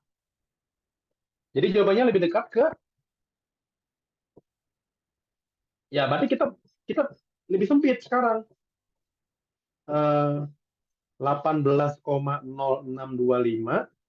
kurang dari 18,125 kurang dari 20,25. Jadi kesimpulannya 4,25 diakarin ya. Kurang dari akar 18,125 kurang dari 4,5. Jadi jawabannya adalah yang ini. Gitu kan? Tipis-tipis kan ya? Iya, tipis-tipis. Ya kita hitung aja akar 18,125. Tuh. Ya, jadi emang setipis itu. Setipis itu emang. Setipis itu. Ya, setipis itu loh. Ya, setuju ya. Lebih dekat ke 4,5 ya daripada ke 4. Nah, jadi kalau ada soal-soal yang menjebak kayak gini, ya itulah. Ya, tapi kita positif thinking aja bahwa yang bikin soal itu baik ya. Cuman kan kalau misalkan kita kalau lagi sial gimana? Kalau kita lagi sial. Kan hari sial gak ada yang tahu. Jadi tetap harus waspada gitu ya. Oke, jawabannya 4,5 gitu. Oke, kayak gitu. Coba ini soalnya diganti jadi misalkan 4,5-nya dicoret. Nah, kan agak susah juga kan mikirnya, ya enggak? Ya kan? 4,5-nya dicoret nih. 4,5 dicoret. Berarti kan antara 4 sama 5. Ngitungnya gimana? Ya ini. Yang ini nih berarti. Nah, oke. Gitu. Atau kalau kita urutkan yang paling dekat, kalau kita urutkan dari yang paling dekat ya. Urutan dari yang paling dekat. Misalkan ada soal juga kayak gitu ya, kan bisa aja. Soal itu nanya apa aja kan ya. Itu yang pertama yang paling dekat kan 4,5. Selanjutnya 4 dulu apa 5? 5 dulu ya? 5 dulu kan ya, urutan kedua. Terus habis itu 4, baru 5,5. Barangkali soalnya kayak gitu. Harusnya ini kayak gini lebih susah ya. Tapi ya udahlah. Gitu. Oke? Jadi kita ya eksplorasinya banyak ya, nggak apa-apa. Jadi yang paling penting dalam apa ya, dalam kita mengerjakan soal tuh bukan seberapa banyak kita ngerjain soal ya. Dalam latihan, dalam belajar itu yang penting tuh bukan seberapa banyak kita ngerjain soal, bukan kuantitas. Percuma kalau ngerjain soal banyak, tapi salah semua gitu ya. Jadi kita emang harus pahami konsep materinya dulu. Kualitasnya yang paling penting ya. Oke, di antara fungsi berikut yang memenuhi persamaan Y aksen tambah Y sama dengan X kuadrat plus 1. Gimana ini? Kalau ini gimana? Ya dicoba-coba aja nggak sih? Ya kan ya? Dicoba-coba aja nggak sih? Jadi, dan saya melihat ini tuh, kalau diturunin, kita perlu cari Y aksen kan ya? Kita perlu cari Y aksen, itu Y aksennya sama. Ini sama ini nih. Yang ini Y aksennya apa? Ini Y aksennya apa? 2 kali X min 1 dikali 1 sebenarnya ya, turunan dari X min 1. Tapi ya udah. Kalau yang ini Y aksennya 2 dikali X plus 1. Nah, ya sebenarnya dicoba-coba. Ya, dicoba-coba satu-satu. Mungkin untuk yang ini kita buat umum aja ya. Kita buat umum, Y sama dengan X min 1 kuadrat tambah C gitu ya. Kita buat umum ya, C itu konstanta. Karena turunan, ya, jadi kan nanti kita tentuin C-nya ya. Ya, kita tentuin C-nya. Berarti Y aksen tambah Y-nya sama dengan apa? Berarti 2 kali X min 1 gitu kan ya. Ya kan? Tambah ya Y-nya ini. X min 1 kuadrat tambah C, ya nggak? Oke, Y aksen tambah Y. Terus kita expand, berarti 2X min 2, oke, 2X min 2 ditambah X min 1 kuadrat apa? X min 1 kuadrat adalah X kuadrat min 2X tambah 1 tambah C. Yang bisa di cancel ada nggak? Ini ya 2X ya. 2X di cancel. Aduh, unstable. Tes. Suara saya masih aman? Oke, aman. Soalnya kameranya bergerak. Berarti hasilnya adalah X kuadrat tambah C min 1, ya nggak? Tambah C min 1. Oh, ternyata, coba lihat. Cocok dong. Cocok ya? Cocok kan ya? Berarti kesimpulannya, C min 1 sama dengan 1. Berarti C sama dengan 2. Nah, jadi jawabannya adalah yang B. Kalau nggak percaya, silakan Anda masukkan yang persamaan kedua. Coba aja kita masukin ya. Kalau Y sama dengan X plus 1 kuadrat, tambah C, misalkan. Berarti kan jadinya, mungkin kita agak cepat ya, Y aksen tambah Y sama dengan, berarti kan ini kan jadi X plus 1 ya. Jadi X plus 1, berarti kan 2X plus 2, 2X plus 2 tambah X kuadrat tambah 2X tambah 1. Wah, coba kita lihat. Berarti hasilnya adalah X kuadrat ditambah 4X tambah 3 tambah C. 4X-nya ada kan ya? Nah, jadi tidak mungkin sama dengan, dan tidak mungkin sama dengan X kuadrat plus 1. Nggak mungkin, karena ada 4X-nya. Oke? Jadi kayak gitu ya. Jadi emang, ya kita harus paham ini mengerjakan soal ini ya. Dan maksudnya dalam beberapa kasus kita emang harus coba PG-nya satu-satu ya. Kita coba pilihannya satu-satu. Tapi sebenarnya nggak satu-satu banget sih. Karena kan jawabannya mirip-mirip, ya nggak? Jawabannya mirip. A sama B mirip, ya kan? Jadi kita Saya cuma nyoba 2 kali gitu. Nyoba 2 kali. Dan ternyata pas percobaan pertama berhasil. Ya bagus lah. Ya, gitu. Kalau misalkan beda-beda kan jadi agak repot ya. Misalkan ada X min 2, ya kan agak repot ya. Ada X plus 3, agak repot. Gitu. Ya, jadi ada strateginya ya. Oke. Ada pernyataan berikut. Terus ada fungsinya. Ada fungsinya. Oke, fungsinya kayak gini. Oke. Pernyataan yang benar. Pernyataan yang benar yang mana? Oke, pernyataan yang benar, pernyataan yang oke. Naik sama turun. F naik itu gimana? F naik itu ketika X-nya bertambah, Y-nya bertambah. Itu F naik. Oke, naik ya. Ketika X-nya bertambah, Y-nya bertambah. Oke, itu naik. Kalau turun, ya ketika X-nya bertambah, Y-nya bertambah ya. Ini naik ya.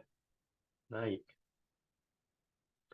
Kalau turun, ketika X-nya bertambah, Y-nya berkurang. Itu namanya turun. Oke. Ketika X-nya bertambah, Y-nya berkurang. Itu namanya turun. Gitu. Ini namanya turun. Ya kan ya? Seperti itu ya. Oke. Dan ya sudah. Oh iya, kalau saya tanya kalau di 0 itu naik atau turun? Di sini. 0 di sini naik atau turun? Ini naik apa turun? Di sini naik apa turun di sini?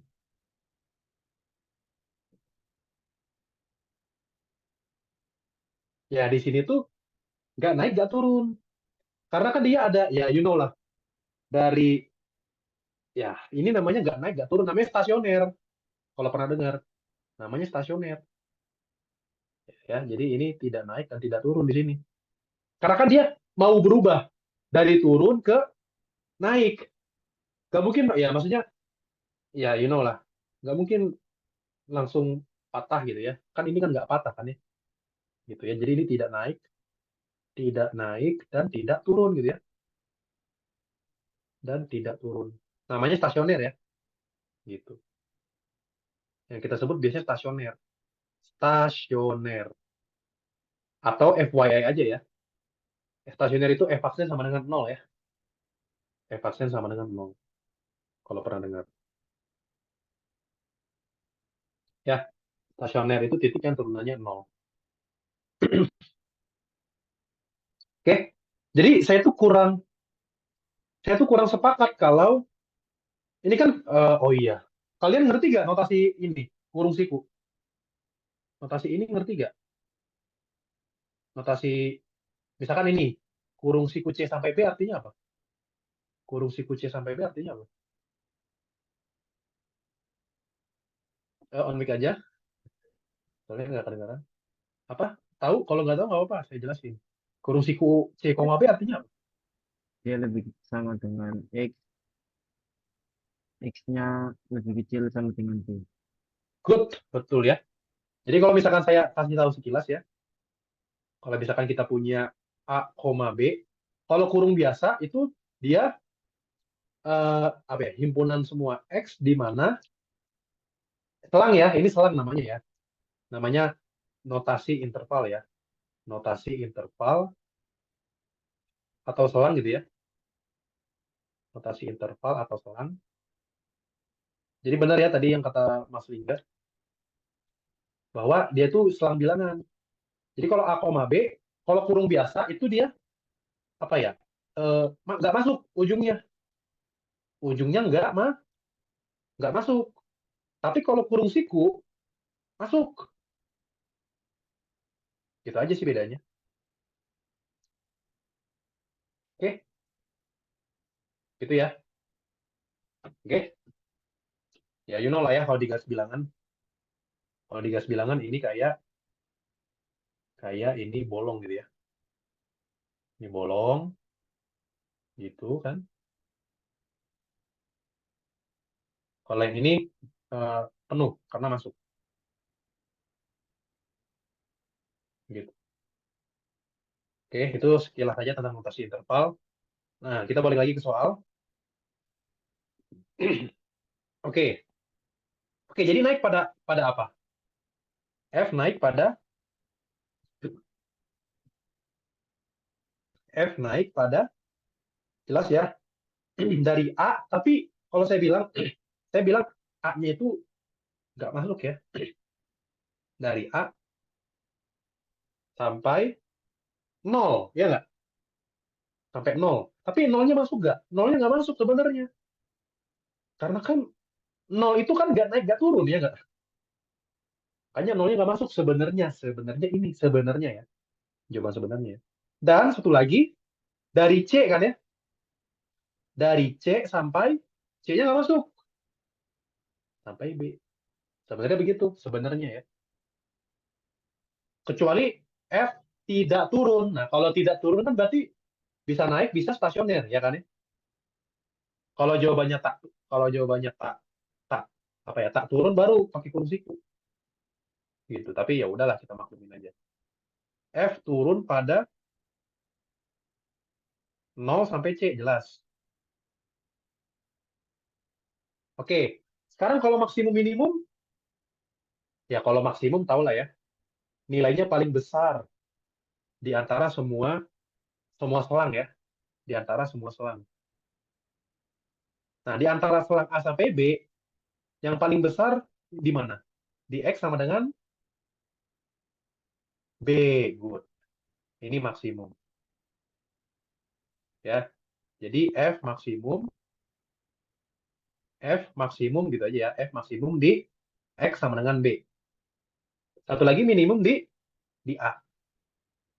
Minimum di A. Dan F minimum di A. Oke. Jadi sebenarnya kalau saya bilang ini tuh 1 sama 2 salah sebenarnya. 1 sama 2 salah. Karena kan dia kurung siku. Ya, yang jawaban saya kurung biasa gitu ya. Tapi nanti kita cocokin aja sama PG ya. Jadi ini bisa bisa salah, bisa benar gitu ya. Tergantung PG-nya nanti. Ya.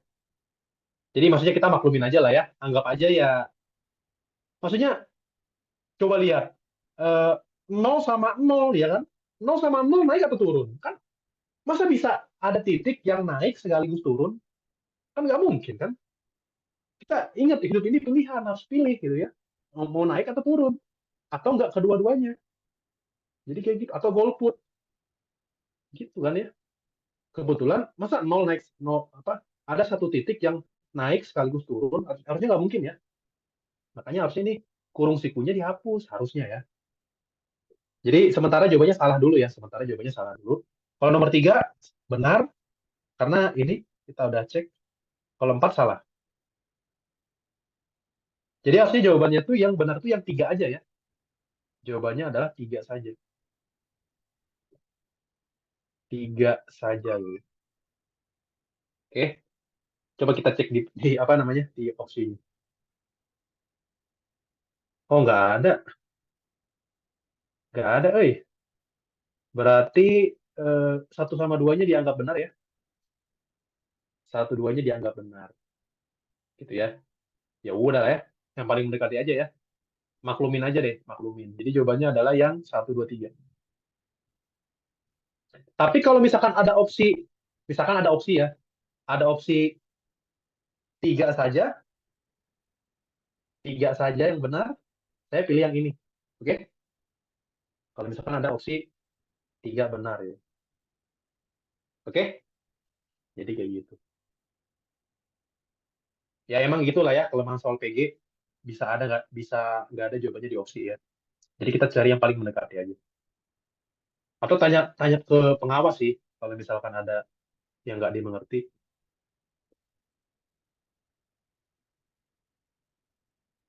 Ini mungkin di screenshot aja deh. Banyak-banyak.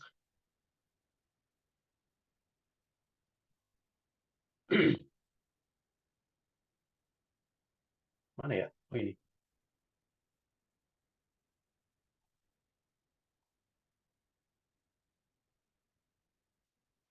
Oke.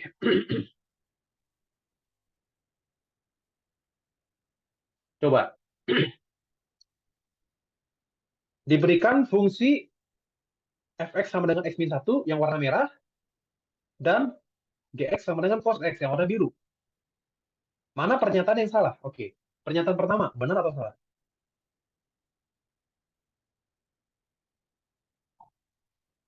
Terdapat suatu bilangan real C. Bilangan real C. Ini C-nya nih.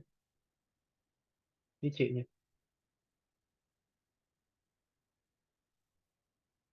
Setuju nggak ini? FC sama dengan GC. Benar ya? Benar.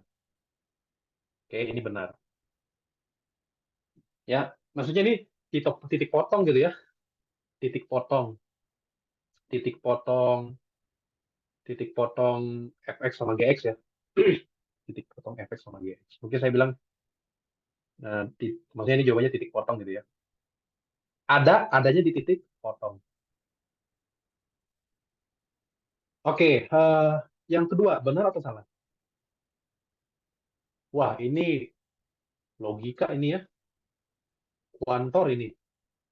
Kuantor ini, kuantor. Eh, untuk setiap bilangan real C, terdapat bilangan real D, sehingga FD sama dengan GC. Kita fokus ke ini dulu. Untuk setiap bilangan real C. Jadi bilangan apapun ya. Untuk bilangan apapun, berarti jadi kita kayak ambil sembarang bilangan. Kita ambil sembarang bilangan. Oke. Kita ambil sembarang bilangan. Seperti itu. Kita ambil sembarang bilangan. Oke, kita ambil sembarang bilangan gitu ya. Kita ambil sembarang bilangan real C. Random aja. Misalkan untuk setiap ya, berarti kita cobainnya lumayan banyak ya. Misalkan di sini bilangan real C-nya.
Oke, sorry tadi sampai mana ya?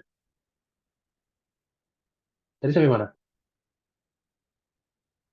Sorry tadi di C wifi-nya tiba-tiba nge-lag. Tadi sampai mana ya? Sampai beli titik oranye itu, Pak. Oke, titik korek. Oke, kan baca untuk setiap bilangan real C, nah terdapat D. Nanti kita cari D-nya. Ada nggak D-nya nanti untuk sembarang C? Nah, kalau C-nya segini, GC-nya yang mana GC-nya? GC-nya yang ini kan ya?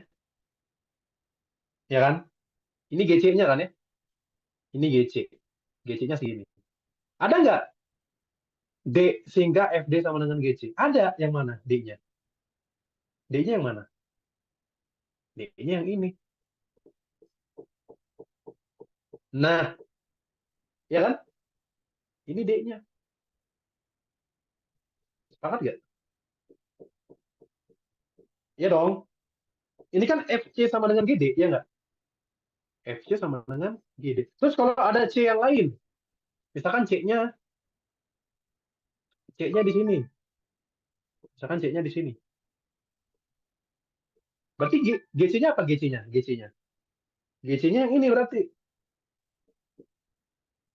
Oke? Anggap aja ini, saya kasih nama ini C1 ya. Ini C1, ini D1, terus ini C2 misalkan. C2. Ada nggak D-nya?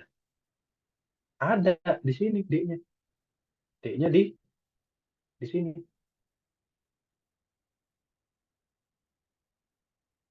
Nah, ya kan? Jadi kayak gitu. Ini adalah D-nya. Dan emang akan selalu ada. Kenapa selalu ada? Kenapa selalu ada? Jadi mungkin kalau penjelasannya untuk yang nomor 2, untuk yang 2,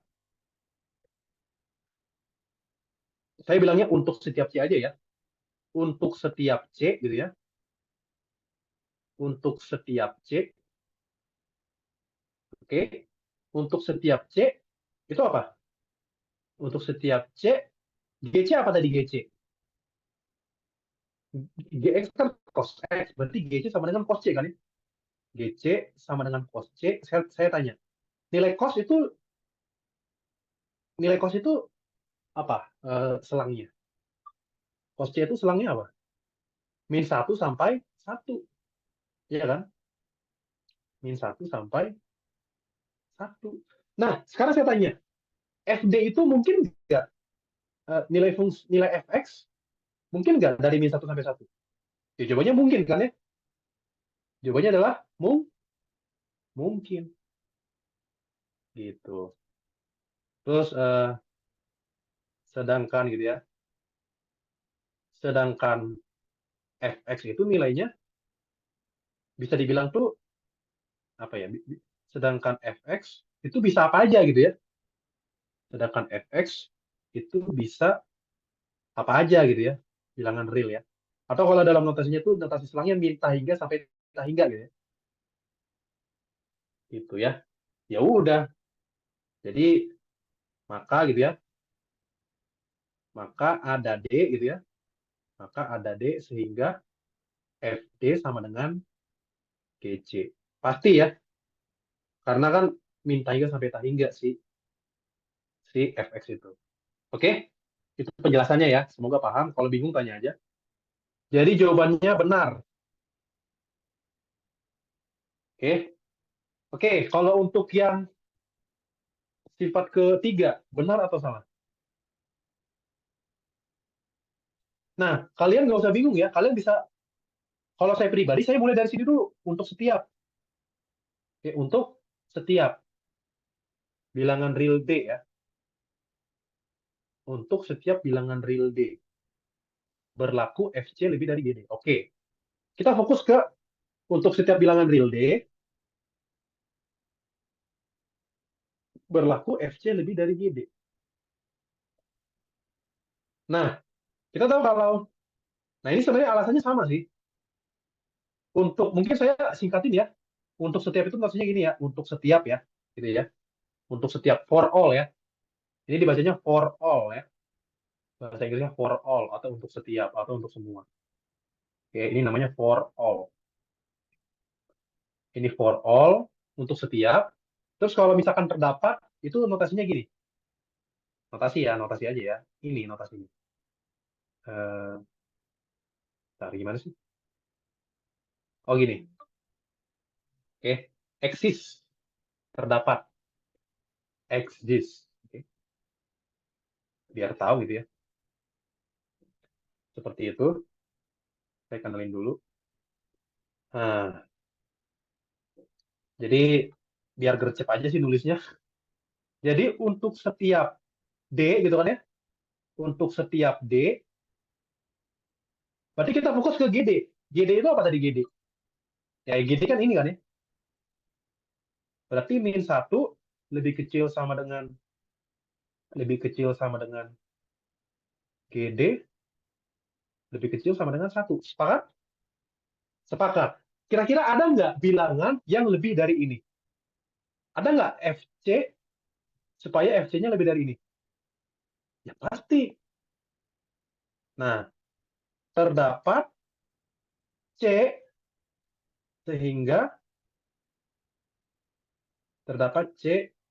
sehingga FC F-nya itu lebih dari satu. Kalau FC lebih dari satu, pasti dia lebih dari GD. Nah, jadi jawabannya adalah benar. Gitu. Oke? Itu ya. Jadi emang harus pelan-pelan ya untuk logika ini. Dan saran saya kita mulai dari yang kuantor universal, kuantor untuk semua gitu. Baru nanti pas kita cek untuk semua, ada nggak? Terdapat nggak? Nah, terdapat nggak? Gitu ya. Kalau ada berarti benar ya. Jadi kayak gitu. Nah, kalau untuk yang ini, nah ini dibalik. Terdapat bilangan real C, sehingga untuk setiap bilangan real D berlaku FD lebih dari GC. Dibalik. FD lebih dari GC. Kita tahu kalau untuk setiap D, oke, untuk setiap D, FD gimana FD? FD-nya dari minta hingga sampai tak hingga kan ya? Ya kan? Kan F-nya tadi garis ya? Garis kan ya? Lihat nilainya kan dari minta hingga sampai tak hingga kan ya? Oke. Dari minta hingga sampai tak hingga ya. Terus apa? Nah, ada nggak eh, ada nggak apa apakah selalu eh, ya sedangkan ya saya bilang sedangkan GC di antara min satu sampai satu ya kan ya? Sekarang saya tanya, ada nggak contoh yang bikin dia salah? Ada. Contoh yang bikin dia salah adalah ketika ketika apa? Kan ini FD lebih dari GC. Ya, FD lebih dari GC, FD lebih dari GC itu saat gitu ya. Saat FD-nya lebih dari satu, ya nggak? Oke? FD lebih dari GC saat FD lebih dari satu, ya nggak? Tapi kan emang FD cuma lebih dari satu. FD kan ada yang kurang dari satu juga, gitu ya. Namun, namun eh, saya bilang, namun kalau FD-nya kurang dari min satu, ya, oke, kalau FD kurang dari min satu, itu mengakibatkan FD kurang dari GC. Jadi jawabannya tidak selalu ber tidak selalu berlaku ya, tidak selalu berlaku gitu ya. Jadi kalau saya kasih keterangan tidak berlaku gitu ya, tidak memenuhi dari soal FD lebih dari GC gitu. Jadi jawabannya nomor 4 baru salah gitu. Jadi jawabannya yang ini. Coba disimak dulu. Ada pertanyaan? Ya saya tahu ini agak susah membayangkannya, tapi kalau ada pertanyaan tanya aja. Jadi kalau untuk membuktikan suatu pernyataan salah, cari satu contoh.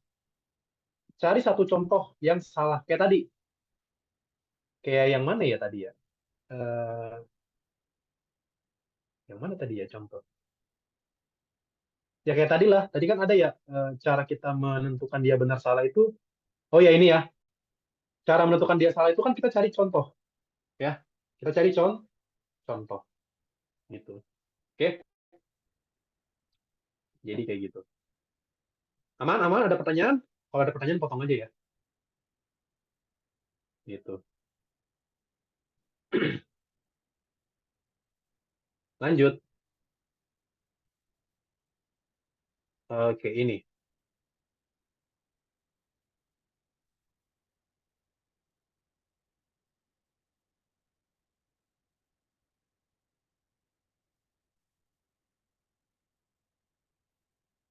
Oke, ini gimana? Kecepatan rata-rata.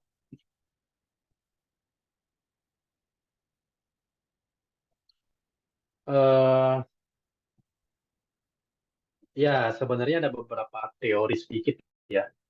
Atau ada yang tahu nggak gimana nih caranya? Kecepatan rata-rata nyarinya gimana? Diketahui grafik kecepatan. Berapa kecepatan rata-ratanya?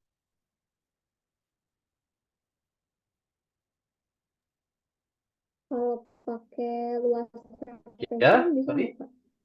Kenapa? Kalau misalnya yang ngerjainnya tuh pakai luas trapesium buat nyari kecepatan rata-rata, itu bisa nggak?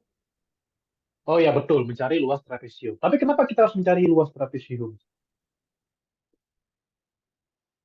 Kenapa kita harus cari luas? Nah, itu konsepnya ya sebenarnya ya. Mencari luasnya emang ya. Kenapa harus kita mencari luas? Karena gini, kalau saya kasih konsep sederhananya, sebenarnya kalau kamu mengenal integral dari A sampai B fx dx, tahu nggak ini maknanya apa? Integral dari A sampai B fx dx. Ini tuh luas daerah sebenarnya. Luas daerah. Daerah yang mana? Luas daerah. Luas daerah eh, di atas selang AB, di atas selang AB, di bawah apa? Kurva, di bawah kurva atau grafik. Y sama dengan fx. Jadi kalau kita punya misalkan punya fx kayak gini misalkan. Nah, gitu. Dari A sampai B, dari A sampai B. Nah, untuk menghitung luas daerah ini ya itu integral dari A sampai B fx dx. Jadi kayak gitu.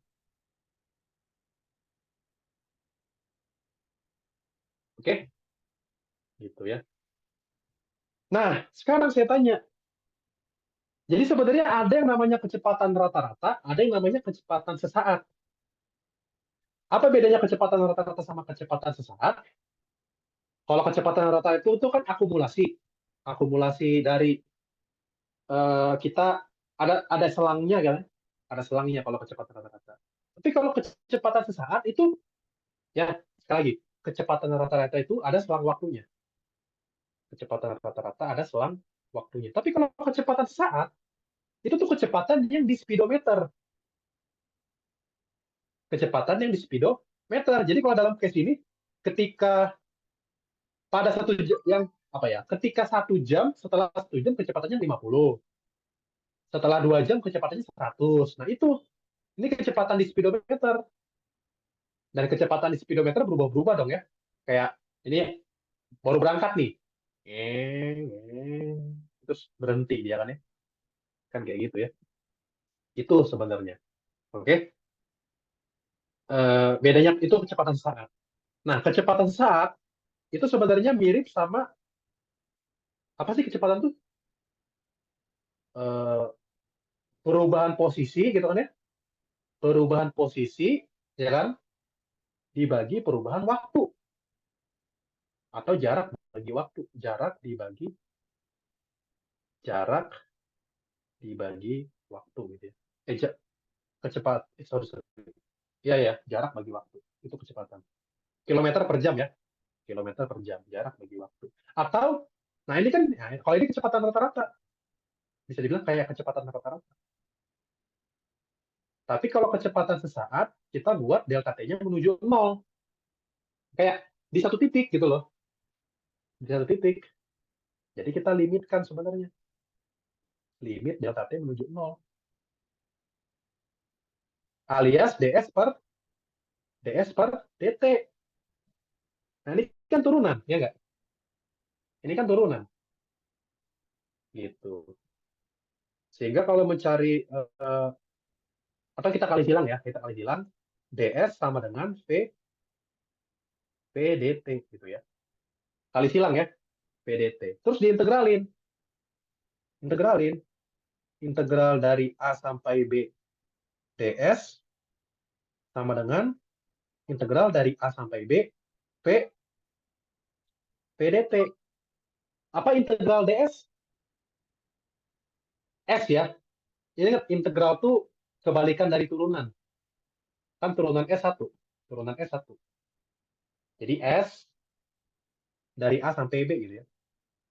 S dari A sampai B. Yang ini nih. Yang ini. Yang ini S dari A sampai B. A sampai B ini punya T ya. Punya T ya. A sampai B ini punya T ya ceritanya. Jadi ST dari A sampai B. Jadinya apa? SB kurang SA kan ya? SB kurang, sekali lagi, ini ST di mana A sampai B. Nah, ini adalah SB kurang SA. Gitu. Integral dari A sampai B VDT. Nah, ini kan luas. Ya. Ini luas sebenarnya. Integral A sampai B itu kan luas, ya kan? Ya? Integral A dari A sampai B itu luas. Nah, itu alasan luas. Gitu ya. Kenyataan luas ya. Dan ini namanya jarak. Ya. Ini namanya jarak. Gitu. Ya, atau delta S-nya gitu ya. Delta S-nya.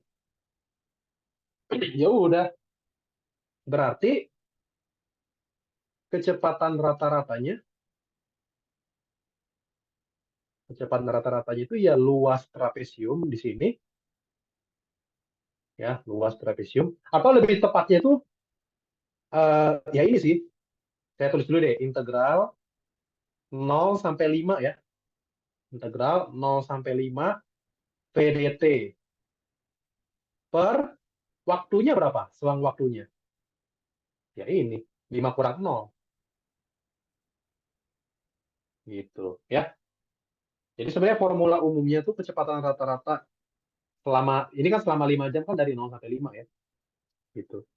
Rumus umumnya ya integral dari A sampai B VDT, kalau misalkan dibikin rumus umum, P rata-rata itu sama dengan integral dari A sampai B VDT dibagi B min A. Gitu. Ya, kita bisa pakai di sini. Dan integral 0 sampai 5 VDT adalah luas trapesium. Setengah kali berapa? Jumlah sisi sejajarnya berapa? Ini 2 ya. Ini 2, yang ini 5. Oke. Setengah kali 2 tambah 5. Tingginya 100. Tingginya 100. Kali 100 dibagi 5. Oke. 10 bagi 2, 5. Dicoret bisa ya? Nolnya coret 1. Agak jelek ya nyoretnya. Oh, atau 100 bagi 10 ya? 100 bagi 10. Ini kan 10. Coret. Jadi jawabannya adalah 70. Nah, lihat. Ya masuk akal ya. Pasti karena kecepatan maksimumnya 100, ya kan? Berarti nggak mungkin dong rata-ratanya di atas 100. Iya, jadi rata-ratanya di sini. Nah, ini rata-ratanya. Jadi, dengan kamu berjalan 70 km per jam, konstan, itu jaraknya sama. Jaraknya bakal sama. Gitu ya, jaraknya bakal sama. Ya, ini rata-ratanya.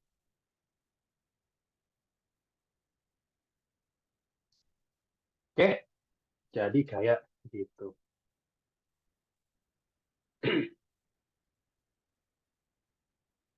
Oke, kita beberapa soal lagi aja.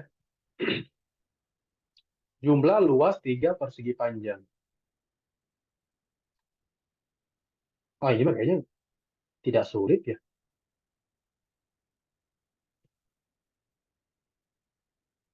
Ini gimana? Persegi panjang kan panjang kali lebar ya. Panjang kali lebar. Atau di sini kita bilangnya alas kali tinggi aja ya. Alas kali tinggi. Di sini semuanya alasnya satu kan ya? Alasnya satu. Tinggal cari tingginya aja kan? Tinggal cari tingginya aja. Tingginya gimana? Mencari tingginya. Kalau yang pertama tingginya berapa? Misalkan saya bilang ini fx ya. Misalkan ini fx. Berarti yang pertama itu f0. Ini kan f0 kan? F0. Ini f0 ya. Jadi f0 kali 1 gitu kan ya. Panjang kali lebar ditambah yang ini f1 tambah f1 kali 1 ditambah yang terakhir yang ini f2 gitu.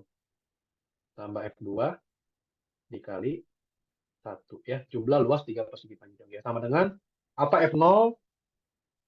F0 adalah 1 ya, 1 kali 1 1.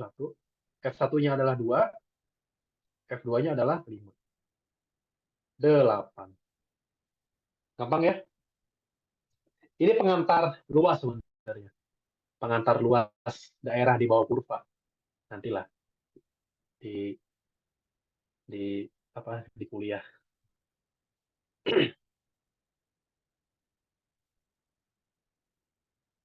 Oke, ini gimana nih? Ini gimana? BTW ngerti notasi notasi sigma? Notasi sigma mengerti? Kalau saya tanya misalkan saya tanya sigma ini tergantung ya, masalah huruf indeks itu nggak masalah ya, kita bisa ganti-ganti ya huruf atau indeks atau variabel. Misalkan sigma n sama dengan 1 sampai 4 dari an. Ini artinya apa? Kalau kita expand, kita buka, ingat sigma itu penjumlahan suku-suku gitu ya. Mulai dari 1. Jadi ini mulainya dari lihatnya dari sini. Mulai dari 1 sampai 4. Nah, gitu. Oke, itu ya. Jadi kita lihat indeksnya yang di sini. Nah, ini kan indeksnya apa? Kak kan ya? Kak. Oh, berarti kita ke sini fokus. Oke, kita mulai dari 0 dulu. Kalau 0 berarti apa? Kalau kita masukin 0. Berarti kan 1 per n kuadrat. 0. K-nya 0, 1 per n kuadrat. K-nya 1, 2 per n kuadrat. K-nya 2, 3 per n kuadrat. Dan seterusnya kan ya. K-nya 0, 1, 2, sampai n-1. Kalau K-nya n-1, ya berarti n-1 tambah 1 per n kuadrat. Nah, gitu. Jadi, itu cara ngelihatnya ya. Cara ngelihatnya ini nih ya. Cara ngelihatnya kayak gitu. Oke, coba lihat deh. Bahwa di setiap sukunya mengandung 1 per n kuadrat. Ya, kita keluarin 1 per n kuadrat, ya kan? Dikali 1 tambah 2 tambah 3 sampai n-1 tambah 1 berapa? N. Nah, sekarang saya tanya, ini apa? Ini apa? Deret aritmatika. Deret aritmatika dengan A-nya 1. Gitu ya. Ya udah, berapa kira-kira hasilnya? Hasilnya gimana? N per 2, ya kan? Soalnya ini kan ada N suku ya. Ada N suku ya. Deret aritmatika. Atau uh, deret aritmatikanya itu ada N suku ya di sini ya. Ada N suku. Berarti N per 2 dikali A-nya 1. Rumusnya gimana sih? Rumus SN itu N per 2 kali, A tambah UN. ya bisa A tambah UN kalau UN-nya diketahui ya. Hmm. Bisa A tambah UN. Bisa juga kalau UN-nya nggak diketahui, itu UN-nya kan A tambah N-1 kali B, ya kan? Berarti 2A tambah N-1 kali B.